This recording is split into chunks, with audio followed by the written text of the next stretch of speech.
دہشت گردی کی وہ جو ہے ایکوز، کوئی کبھی گوادر میں، کبھی وہ کرم میں، کبھی وہاں، اور ہم یہ کہتے ہیں دہشت گردی کا کلا کما ہم کر دیں گے، کرتے کرتے پتہ نہیں ہم کہاں پہ وہ چل پڑے ہیں۔ لیکن ایک بات ہے، آج تعین کر لیں 74 سال کے بعد، یہ مقاصد پاکستان کیا تھے، سلمان صاحب سے پوچھ لیتے ہیں نا، یا سب بدقسمتی سے قائد اعظم کے بعد پاکستان کو مضبوط لیڈرشپ نہیں ملی، اس کی کیا وجہ ہے؟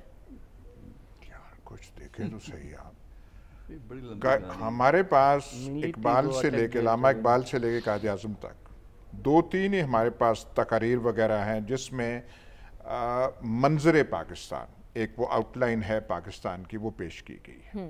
ان میں ایک اہم تقریر ہے قائد اعظم کی، اگست 11 تاریخ 1947 کی، آئین ساز اسمبلی کے سامنے۔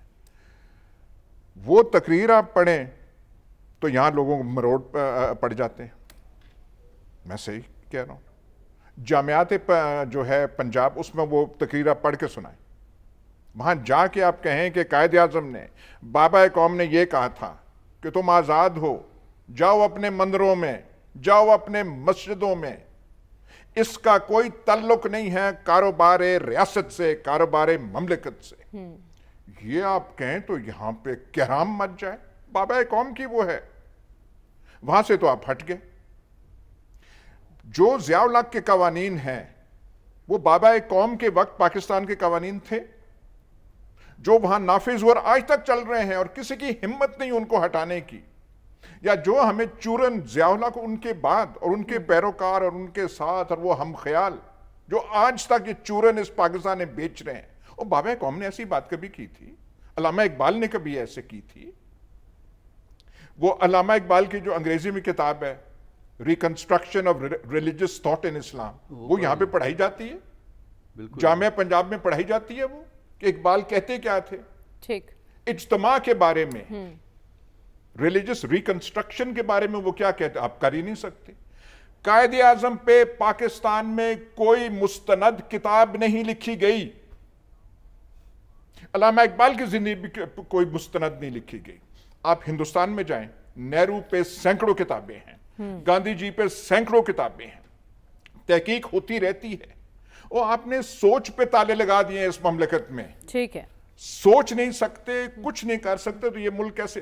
ہم وہاں سے جی ہندو ڈومینیشن سے آزاد ہونے کے لیے آئے تھے، اور ہندو بنیا مہاجن تو پتہ نہیں کہاں پہنچ گیا ہے، چاند کو بھی جا رہا ہے، اور ہم جو ہیں نظریات کا قلعہ ہے یہ، تو نظریات قلعے کا ہم نے کیا کہہ دیا؟ اور یہ فریزز ہیں، آپٹیمسٹک ہونا چاہیے، یعنی ہونا چاہیے جی۔ اور 76 سال میں اگر آپ سے کوئی چیز سیدھی نہیں ہوئی تو پھر یہ سوال بنتا ہے یا نہیں کہ یار جو آپ ایکسپیریمنٹ کر رہے ہیں کچھ اس میں خرابی تو نہیں ہے؟ ٹھیک ہے، نگران وزیر اعظم کے حوالے سے کل اناؤنسمنٹ ہو چکی ہے، 14 اگست کو وہ اب ہیلپ بھی اٹھانے جا رہے ہیں۔ ہمارا سوال یہ ہے ایاسب کے نگران وزیر اعظم کے لیے چیلنجز کیا کیا ہوں گے؟ جو اتنی بڑی بات آپ نے بتائی نہیں، قوم کو خدمات کے لیے حضور اور قبلہ کو پرائیڈ آف پرفارمنس ملا ہے، اس کا ذکر کریں۔ اور یہ جو ہے جو چیلنجز آپ کہہ رہے ہیں، اب قوم کو رہنمائی حاصل ہوگی قبلہ کی، اور اس جو آج ان کو اعزاز دیا گیا ہے in recognition of his services اور سٹینڈنگ، اس میں یہ جو ہے بہتری آئے گی قوم کے لیے۔ اور نگرانوں کا کیا چیلنجز کیا ہے؟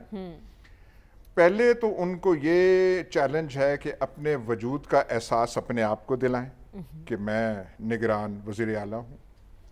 دوسرا چیلنج یہ ہے کہ تھوڑا سا وہ آئین پڑھ لیں کہ آئین نگران وزیر اعظم اور نگران اس کے لیے کہتا کیا ہے، پھر اسے وہ جو لکھا ہوا ہے مندرجات آئین اسے سمجھنے کی کوشش کریں، پھر جا کے کسی خانگاہ پہ جائیں، کاکڑ صاحب اوپر ہاتھ کر کے دعا کریں کہ اللہ تعالیٰ مجھے توفیق عطا فرما کہ یہ جو آئین پہ لکھا ہوا ہے اس پہ میں کاربند رہ سکوں، لیکن کاربند ہوتے ہوئے میں پھر بھی دیکھوں گا کہ یہاں سے اشارہ کیا آ رہا ہے، وہاں سے کیا آ رہا ہے، تو میں اتنا گمراہ نہیں ہوں گا۔ اتنا ہم گمراہ ہونے کی جو ہے توقع نگران وزیر اعظم سے نہیں رکھیں گے، بہت ہی ذمہ دارانہ حکومت وہ اشاروں پہ نہیں چلنا، سیدھا دیکھ